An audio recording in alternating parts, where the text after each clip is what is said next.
Bom dia, bom dia.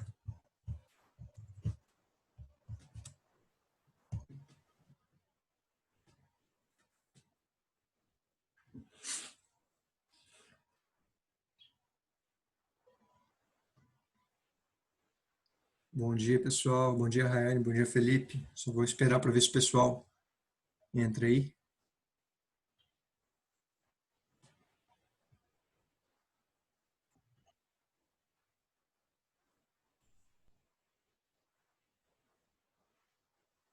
Bom dia, bom dia.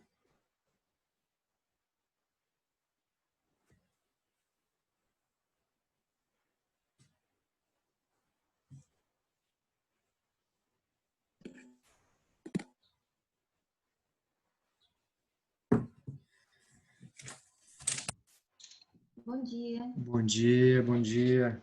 E aí, tudo certo? Muita chuva aí? Aqui tá feia também a coisa, hein, mano? Bom dia. Bom dia.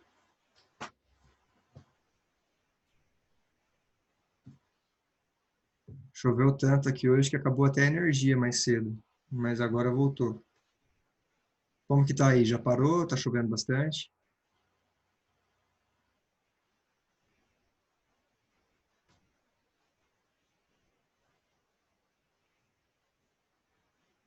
Pessoal, bom, eu peguei os livros de chamada de vocês.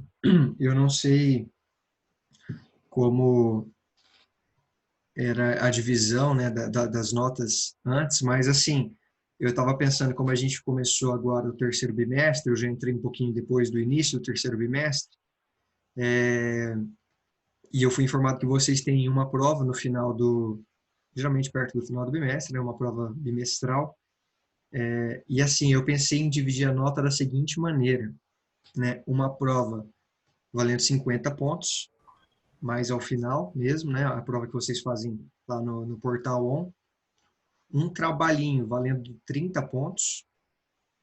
Esse trabalho eu acho que eu vou passar para vocês no final de semana agora, né?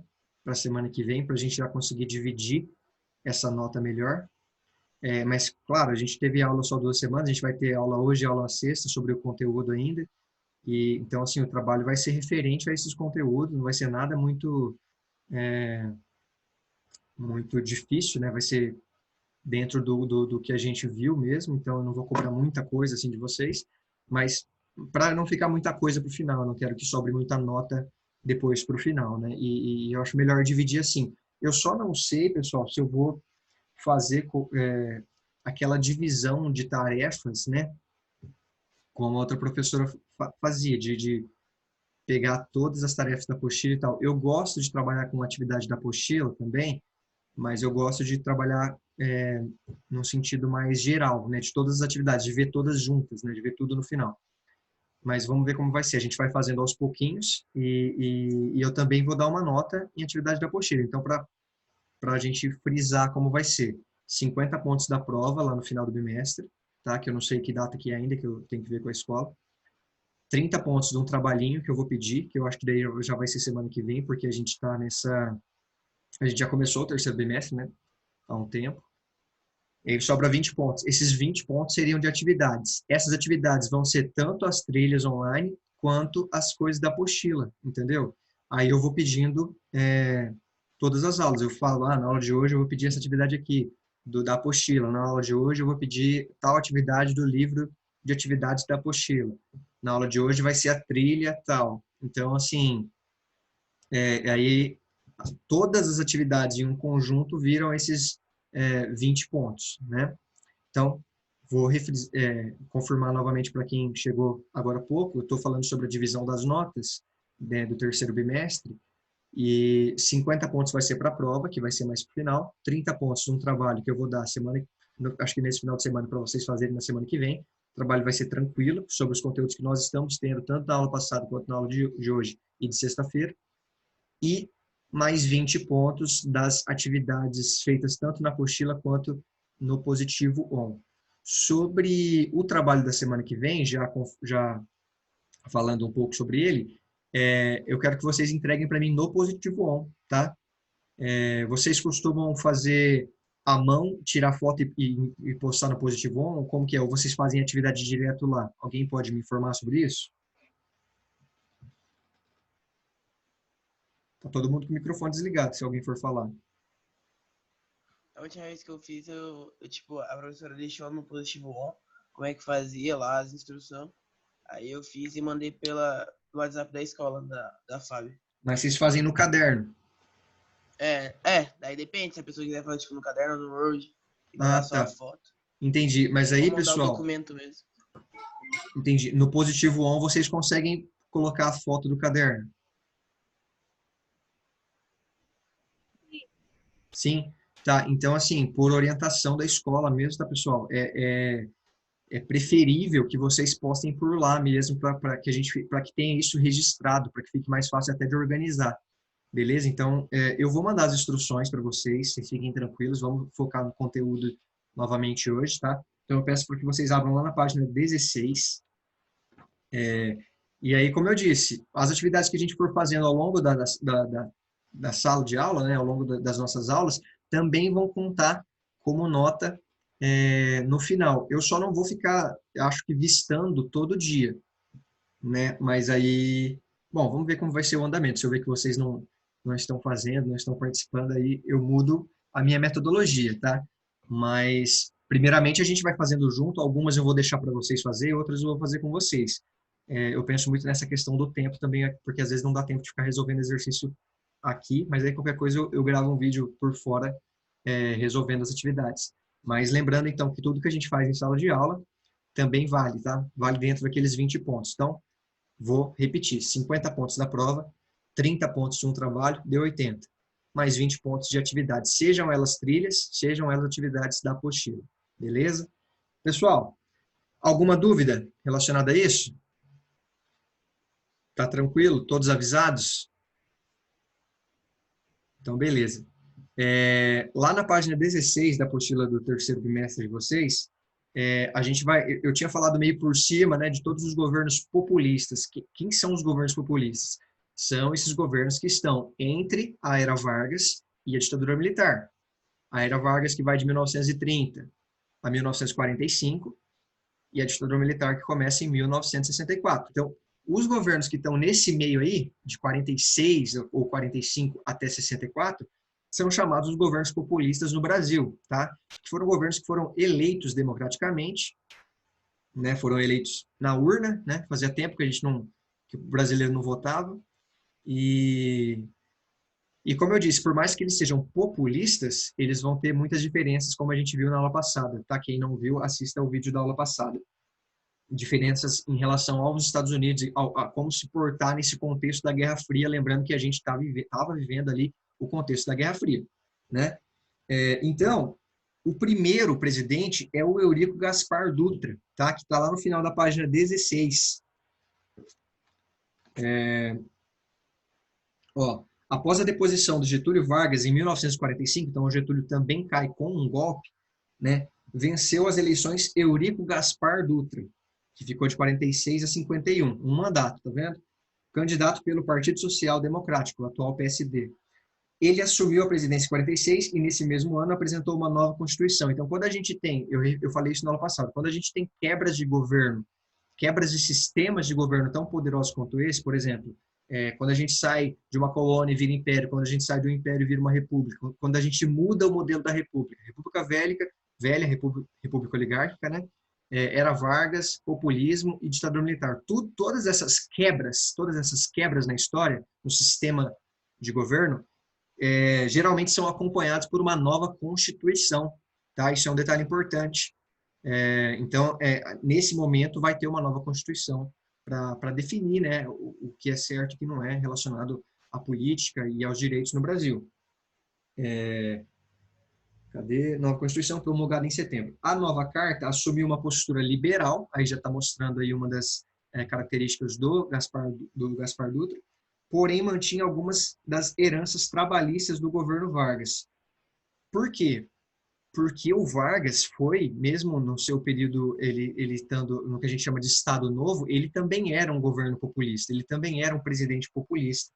Ele teve um apelo muito grande aos trabalhadores, E vamos frisar, porque isso vai ser cobrado nos próximos exercícios. Eu vi que mesmo falando de populismo pós-Vargas, as pessoas estão sempre lembrando de Vargas, porque o Vargas, durante o governo Vargas, os trabalhadores vão ter ganhos reais no seu direito, tá? É com Vargas que surge a carteira de trabalho no Brasil, a jornada de 8 horas, é com Vargas que surge o 13º, é com Vargas que surge o salário mínimo, né? A própria ideia de ter um salário mínimo, enfim, férias, o pagamento das férias. Então, o Vargas ele vai ser um cara, como eu já disse, muito, muito querido pelos trabalhadores. Os trabalhadores vão assim, em alguns momentos o Vargas vai ser criticado por muitos, pela oposição, por muitos setores, pela imprensa, etc. E são os trabalhadores que vão conseguir manter o Vargas no poder. Então, o próximo presidente, que foi o Gaspar Dutra, ele não vai jogar fora esse apoio dos trabalhadores, ele não vai né, deixar eles de lado, porque sabe que tem poder de voto ali, o presidente precisa do apoio dos trabalhadores para conseguir governar, tá? Então, essas heranças trabalhistas da era Vargas vão permanecer nesse momento pós-Vargas. Inclusive, como a gente falou também na aula passada, o Vargas vai voltar como presidente eleito, né? Logo depois do Gaspar Dutra. O voto passava a ser obrigatório para homens e mulheres maiores de 18 anos e alfabetizados. Na carta de 34, que era de Vargas aqui, o voto para mulheres era apenas permitido àquelas que exercessem função pública remunerada. O mandato presidencial era de 5 anos.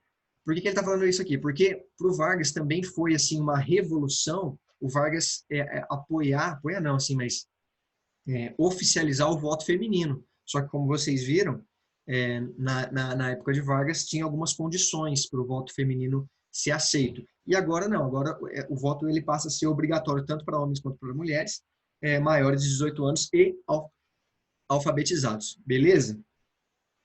Politicamente, o governo Dutra foi marcado pelo anticomunismo. Por que será, gente? Porque, de novo, vamos lembrar que a história do Brasil está inserida na história do mundo. E o mundo está vivendo a Guerra Fria. Tá? A gente, às vezes, esquece disso, né? Pensa que a história do Brasil está totalmente separada, mas não está. O mundo está vivendo aqui o período do anticomunismo. Na verdade, sim, está vivendo a Guerra Fria e você tem essa guerra ideológica que a gente falou na aula passada, de capitalismo contra comunismo, e com o apoio dos Estados Unidos, é claro, a nossa política aqui no Brasil ela é anticomunista, tá?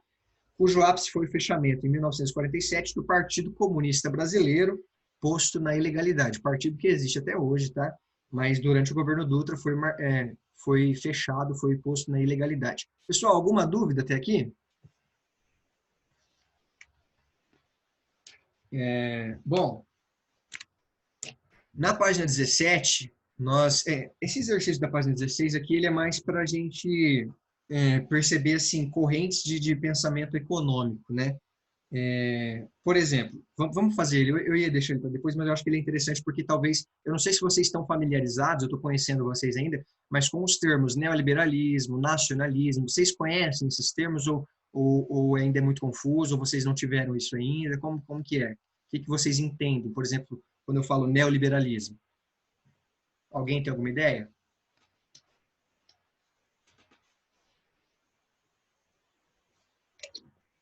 Ninguém tem nenhuma ideia. Eu vou começar a chamar por nome. Deixa eu ver aqui. Deixa eu ver uma carinha aqui. Não adianta esconder, fechar a câmera agora não, hein? Ô Felipe, vamos lá. O que você entende por neoliberalismo? Você sabe o que significa isso ou não? Entender, eu não entendo muito bem, mas eu estudo bastante e, tipo, interpreto mais, entendeu? Uhum. Mas e aí, o que significa neoliberalismo para você? Pra mim, cara, tipo, se eu falar besteira, Não tem problema, fica tranquilo. Todo mundo fala besteira. Aqui nada é besteira. neoliberalismo, tipo, eu entendo basicamente, mas eu não sei explicar, entendeu? Entendi. Alguém sabe explicar? Alguém tem alguma ideia? Era Gente, tipo uma economia desenvolvendo, tipo, tava.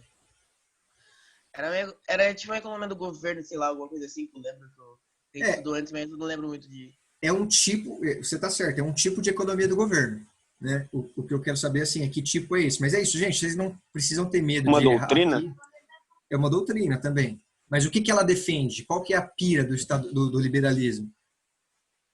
Socioeconômico. Socioeconômico. Acho que é assim que se fala.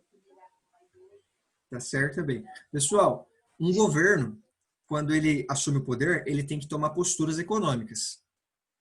O neoliberalismo é uma delas. O que é o neoliberalismo? Vamos lá na página 16, então, porque eu acho que esse exercício vai ajudar a gente a entender isso. Com base nos termos liberalismo, nacionalismo e desenvolvimentismo, identifique as principais correntes políticas e econômicas que nortearam o período populista no Brasil. Para isso, numere as colunas de acordo com os termos correspondentes. Então, a gente tem o termo 1, neoliberalismo, o termo 2, desenvolvimento nacionalista e o termo 3, nacionalismo radical. Ou seja, está ficando claro aqui que esses três termos são coisas diferentes. Então, neoliberalismo não é a mesma coisa que nacionalismo radical, nem que desenvolvimentismo nacionalista. Então, a gente tem que tentar perceber o que significa cada um desses termos. Eu vou ler o primeiro aqui. Defendia que a aliança do Brasil com os Estados Unidos era prejudicial ao desenvolvimento do país. Olha isso. Essa doutrina defendia que o desenvolvimento, que a aliança Brasil-Estados Unidos era prejudicial ao desenvolvimento do país. Isso porque o governo estadunidense desejava mantê-lo como fornecedor de produtos primários, baratos e importador de produtos industrializados, caros. Pessoal, qual dessas três aqui, neoliberalismo, desenvolvimentismo nacionalista ou nacionalismo radical, que pode se encaixar nessa premissa, que defendia que a aliança do Brasil com os Estados Unidos era prejudicial ao desenvolvimento do país? Qual que vocês acham que é? Que tem essa perspectiva?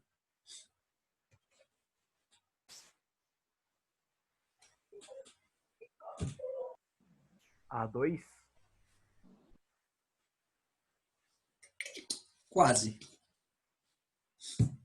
É a 3. É o nacionalismo radical. É uma ideia. Por que nacionalismo radical? A gente está no Brasil, né? Então, o nacionalismo para a gente é a defesa total da nossa pátria, só do Brasil.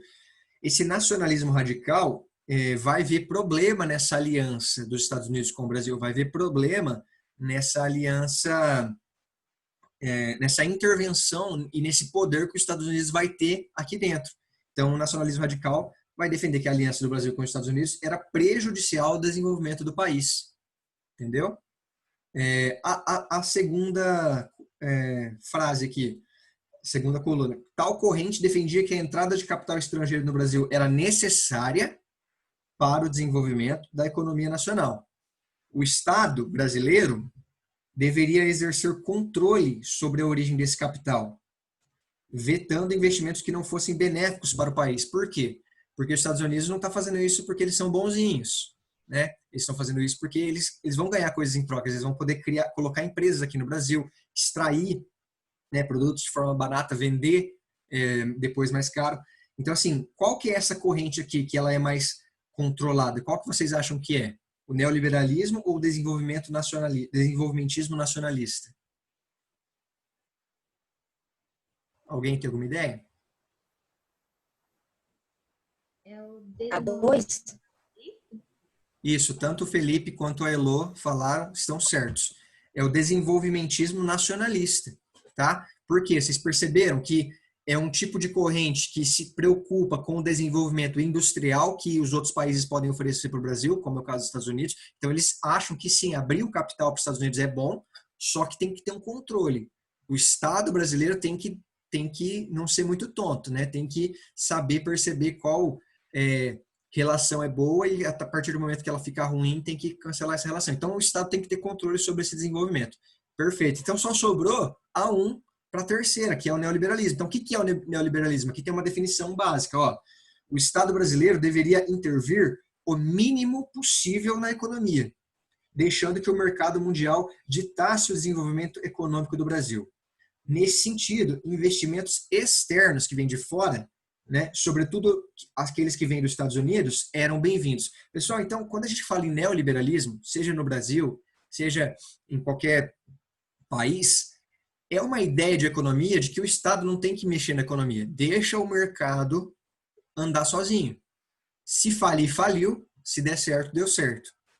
Né? Então, essa é a corrente neoliberal. por que a apostila está trazendo essas três perspectivas? Porque elas vão intercalar aí nesses governos populistas. Tem gente que vai ser mais neoliberal, que vai achar que deixa o mercado aberto, os Estados Unidos faz o que quiser, deixa a economia mundial ver como usar o Brasil como ela quiser, entende? E vamos ver como que o Brasil se sai nisso. E vai ter alguns presidentes que vão achar que isso é um pouco problemático, que o Brasil pode se ferrar com isso, que o Brasil pode sair prejudicado, né? E aí vão preferir o desenvolvimentismo nacionalista, um desenvolvimento que abre sim capital para os Estados Unidos, mas que controla esse desenvolvimento, tá? Então, quando a gente fala de neoliberalismo, vocês sempre lembrem disso. O Estado não intervém na economia. É isso que eles defendem.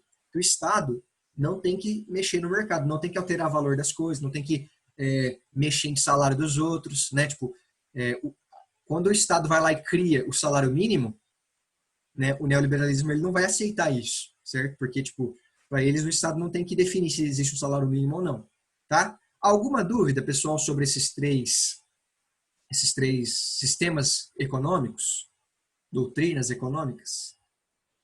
Deu para entender? Beleza? Sim? Tá. Então, isso aqui já vai contar como uma atividade, tá vendo? A gente já fez ela junto, viu? Algumas eu não vou fazer junto, quando eu achar necessário que vocês façam sozinhos, tá? Então, voltando para falar do Gaspar Dutra, já deu para saber que ele vai ser mais neoliberal, né? Ele vai abrir o capital para os Estados Unidos mesmo, vai deixar os Estados Unidos investir no Brasil, mas também aproveitar, né, do mercado do Brasil. Pessoal, eu vou pedir para que vocês abram a câmera, tá? Eu vi que muita gente estava aberta e acabou desligando, mas, por favor, peço que fiquem com a câmera aberta, porque é uma orientação que a escola me pediu, tá? Então, o governo do Gaspar Dutra, ele vai ter essa característica de ser bem neoliberal, bem de direita mesmo, e vai lutar contra o comunismo, né? Então vai ter uma política anticomunista, vai caçar comunistas, como vocês viram, eles colocaram o Partido Comunista Brasileiro na ilegalidade. Lá na página 17, a gente vai ver um pouquinho sobre a economia no Brasil nesse período, sobre como foi, né? Então, esse plano neoliberal do Gaspar Dutra. Na economia ocorreu uma postura neoliberal, como a gente viu, expressa pelo alinhamento econômico aos Estados Unidos. Com isso, houve a abertura do Brasil às exportações estadunidenses, ou seja, os Estados Unidos começou a vender seus produtos aqui.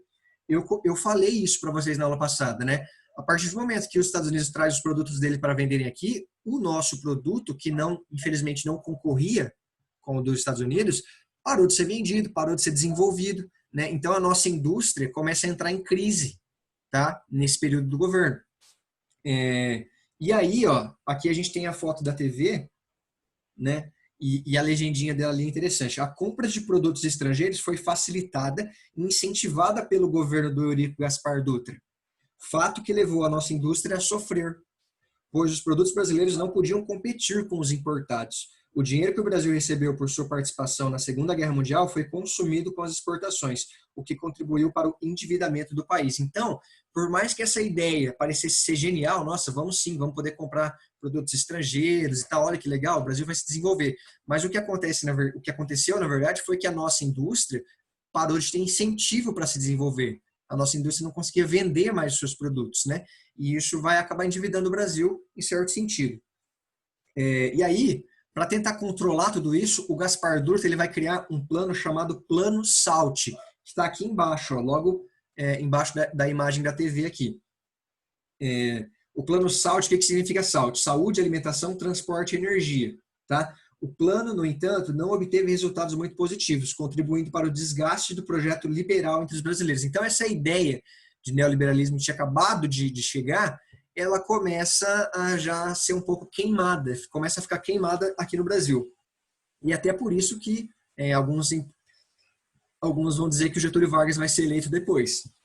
Né? E aí, nesse contexto de crise econômica, estou lendo aqui na página 17, no segundo parágrafo, realizaram-se em 1950 eleições para a escolha do próximo presidente do Brasil.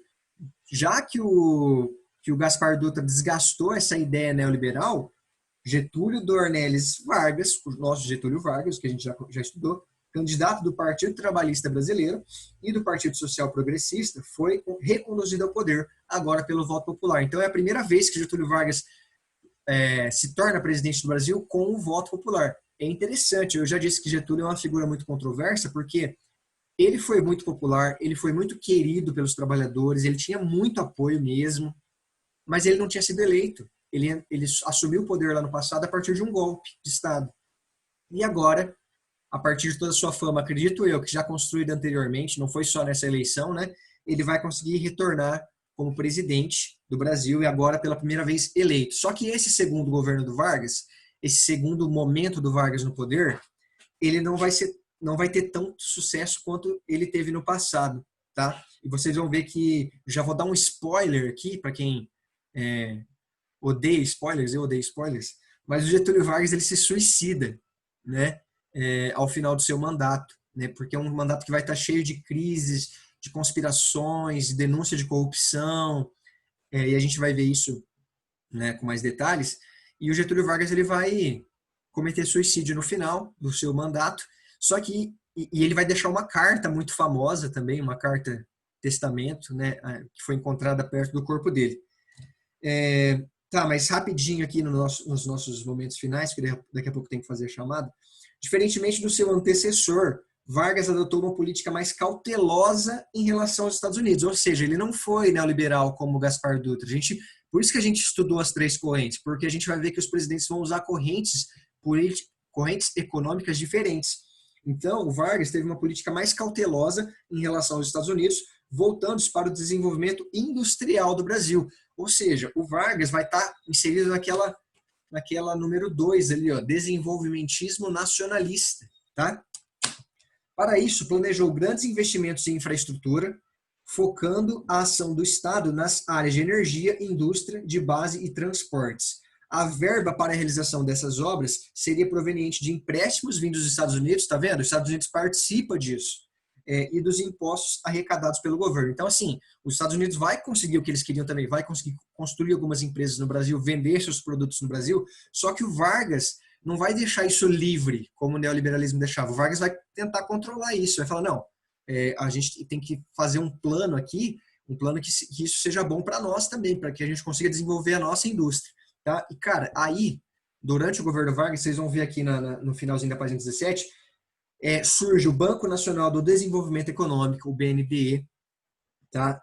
Surge a Eletrobras, o Vargas também cria a Petrobras. Então, o Vargas ele vai construir as usinas hidrelétricas famosas no Brasil. Ele vai ser, assim, um desenvolvimentista mesmo, né? Um desenvolvimentista. Tanto no primeiro governo dele, né, que ele revolucionou a agricultura no Brasil, né? Porque o Brasil era muito dependente do café, e o Vargas vai conseguir fazer com que o Brasil não fique dependente só do café e vai incentivar outros tipos de produção.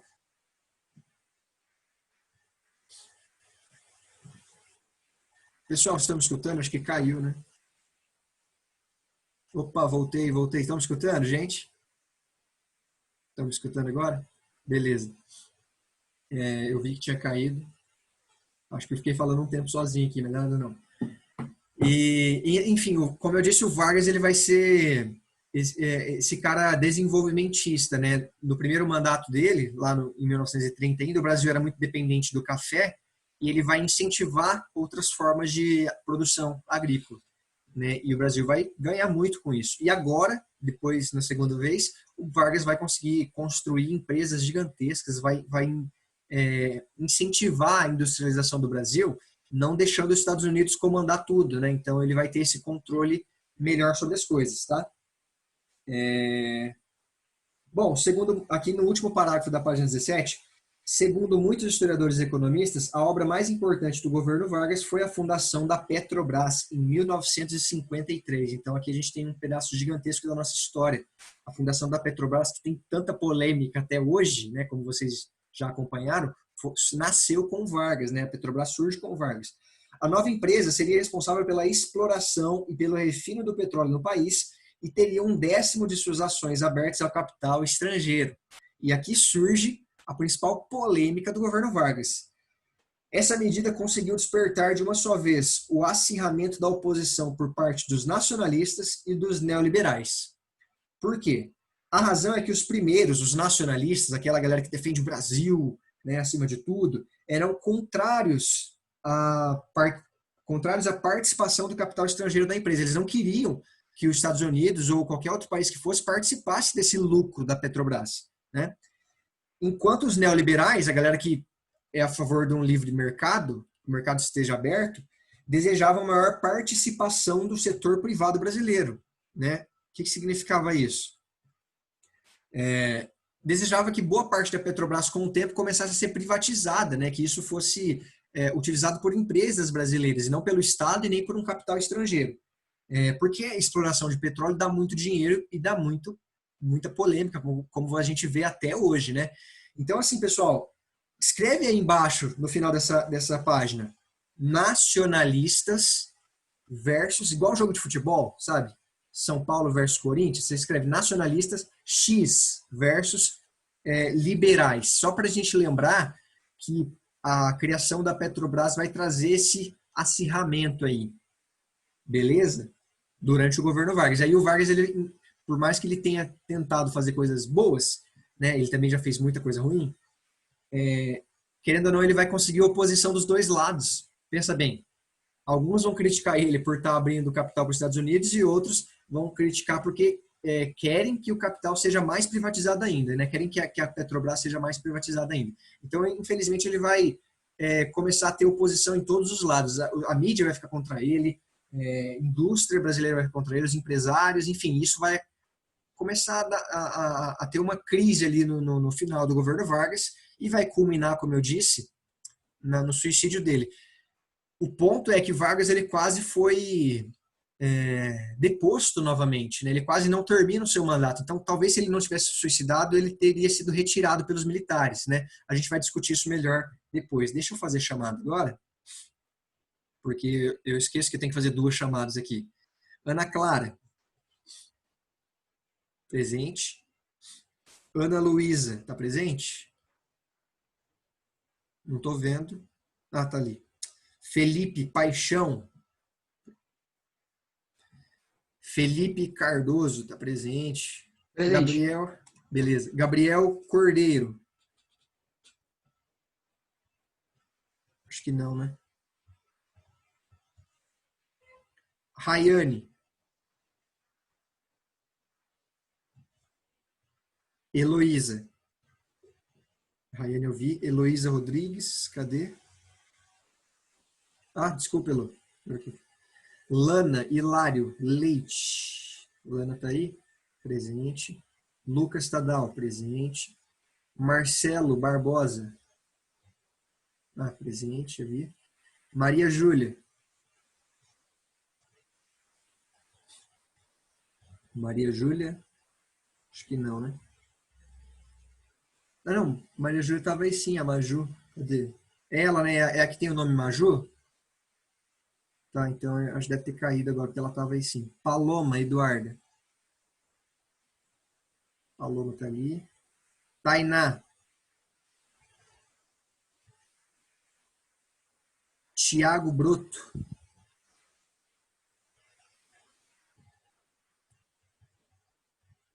Tiago não. Vinícius Garcia. Beleza, presente. Yasmin. Yasmin não, né? Pessoal, confirmando as faltas do nono A. Gabriel Cordeiro, Tiago e Yasmin. Se eu fizer errado, alguém dá um grito aí. Vamos para o nono B agora.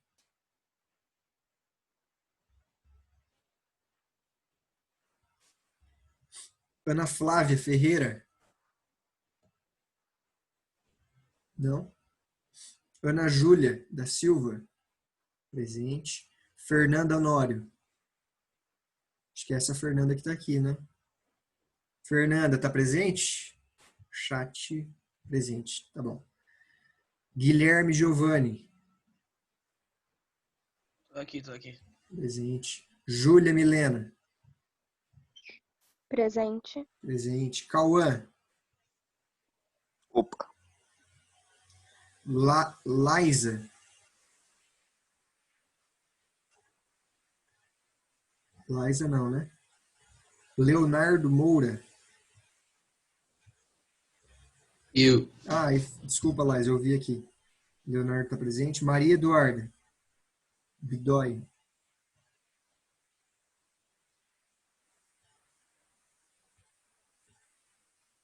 Matheus Augusto. Nicole Gabriele. Não, Nicole, é a Nicole Santos, né? Paulo Henrique, tá aí o Paulo? Hoje? Acho que não. Sara. Tamires. Aqui. Presente. Vitor Lobrigatti. Vitor, acho que não. Vitória Eduarda. Também não, né? Só para confirmar. Faltas Ana Flávia Ferreira, Maria Eduarda Bidóia, Matheus, Paulo Henrique, Sara, Vitor e Vitória. É isso, né? Tá, pessoal. Então, assim, sexta-feira, eu não sei se eu já vou ter o trabalho pronto, mas pelo menos até a noite, assim, até a tarde, à noite, eu mando para vocês no Positivo On, tá? E vai ser sobre os temas que a gente está vendo, não vai ser nada muito difícil, como eu disse, é só para não ficar muito pesado a última nota depois, tá? E quanto à atividade,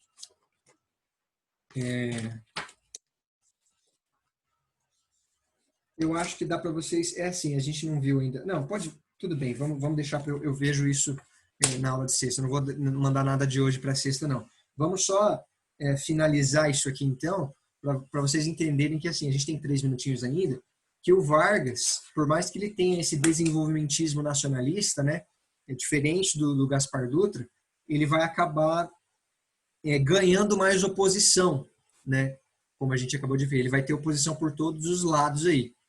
E, tá, a Duda acabou de falar que está presente, Duda, eu mudo depois o seu nome aqui, tá? Cadê? Eduardo, tá.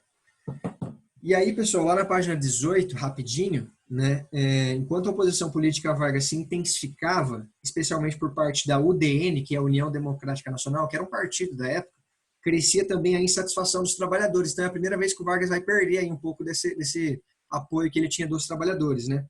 Embora Vargas adotasse a postura de pai dos pobres, os operários reclamavam dos altos índices da inflação que desvalorizavam seus salários. Em 53, ocorreu uma greve geral no estado de São Paulo de mais de 20 dias de duração, a qual aderiram cerca de 300 mil trabalhadores. Então, aqui o negócio ficou feio.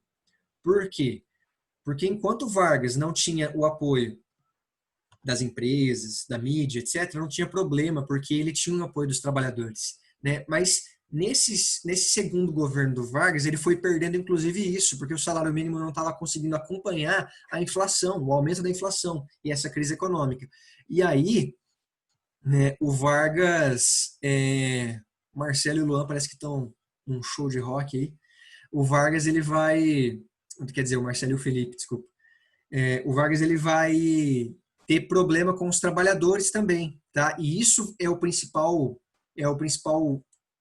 mudança, né, de como o Vargas vai lidar com isso, porque a partir do momento que ele não tem mais o apoio dos trabalhadores, não sobrou nada para ele, não sobrou nada para que ele se pudesse manter no poder. E a gente vai ver muito isso, inclusive na carta do Vargas, né, que ele tinha esse apelo ao apoio popular, ele gostava disso, tá? E aí na aula que vem a gente vê que ele tentou fazer algumas coisas ainda, mas teve um atentado durante o governo dele que vai piorar essa crise, né? Vai ter uma polêmica lá, igual nós tivemos também, né? Presença na nossa história do tempo presente, atentados, né, a figuras políticas. O Vargas vai ocorrer uma coisa parecida lá durante o governo Vargas, não contra ele, né? Mas contra um opositor dele, e vão pensar que foi o Vargas, enfim, a coisa vai ficar feia. E nós vemos isso melhor na aula que vem, sexta-feira. Pessoal, beleza? Aí na aula que vem a gente comenta mais, se tiverem dúvidas sobre isso. A gente faz mais atividades também e eu falo sobre o trabalho. Tá bom? É isso. Boa quarta-feira para todos.